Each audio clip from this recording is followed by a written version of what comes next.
kenaannya di mana? Oke, selanjutnya kaitannya dengan Pak FS. Bapak kan tadi menyampaikan sempat menembak juga Pak FS ini.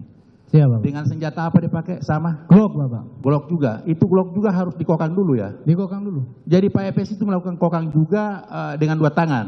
2 tangan, Pak. Dikokang 2 tangan? Dikokang 2 Tapi yang pakai sarung tangan cuma 1? Sarung tangan cuma 1? Cuma kanan? Cuma kanan. Warnanya yang Bapak sampaikan? Warna hitam. Jadi tangan kirinya ini sempat menyentuh senjata juga berarti? Sempat menyentuh senjata. Jadi pada saat menembak 2 tangan digunakan? 2 tangan. 2 tangan? 2 tangan. Dengan memakai 2 tangan itu, 1 pakai sarung tangan, yang kirinya tidak pakai sarung tangan? Yang kiri tidak. Oke. HS seperti itu juga? HS sama, Pak. Sama? Sama. Memakai 2 tangan menembak? 2 tangan juga. Yang 1 pakai sarung tangan, yang 1 tidak? Yang 1 tidak. Menurut pemahaman saudara, ketika dia pakai sarung tangan, untuk apa pakai sarung tangan? Saya tidak tahu, Pak. Sementara hanya memakai 2 tangan juga? Yang pakai sarung tangan kan Pak FS. Ya. Bapak tanyakan ke Bapak FS, bukan ke saya. Ya ini kan Bapak saksi di sini, Pak FS nggak ada. Makanya Bapak saya tanya. Bapak bertanya menurut saya kan? Iya. Ya tanya ke Pak FS. Pak FS yang pakai sarung tangan. Bukan itu pertanyaan saya. Pertanyaan yang mulia. Saudara Iya, penasihat Bapak. hukum, saudara tolong pertanyaannya diganti. Oke, yang mulia. Terima kasih yang mulia.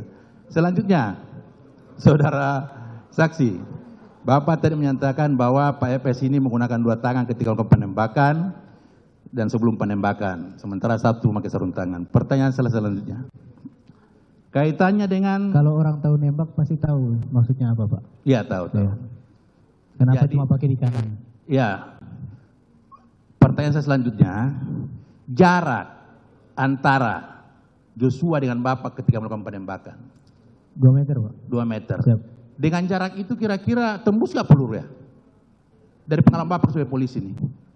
Saya tidak pernah nggak nembak itu orang, peluru Pak. kira kalau menembus? Saya tidak pernah nembak orang sebelumnya. Izin Bapak, pertanyaan penasihat hukum ini selalu minta pendapat dari saksi. Ini saksi fakta, bukan ahli. Jadi gini, Jadi bahas. nanti tanya sama Oke. ahlinya saja, gitu Pak. Jadi gini yang mulia, ini kan kaitannya dengan apa yang dialami, dirasakan. Betul, apa yang dialami, Sehingga tapi dia, juga pertanyaan saudara salah.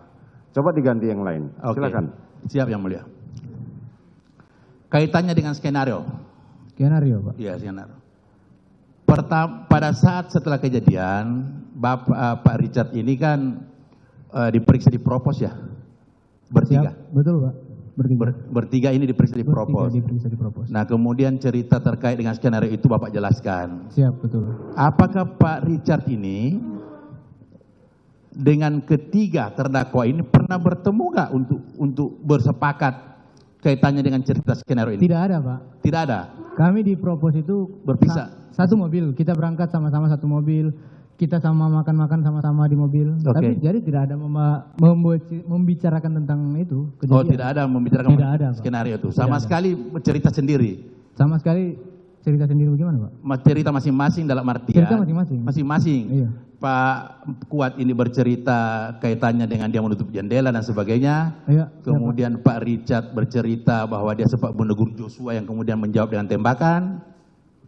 Yang skenario ini ya kita cerita ya. Kemudian Pak Riki juga kaitannya dengan itu ya. Dia jelaskan bahwa dia berdiri bawah dan tidak melihat. Siap. Nah, selanjutnya Pak Richard, apakah Bapak tahu bahwa di Duren 3 nih, di Duren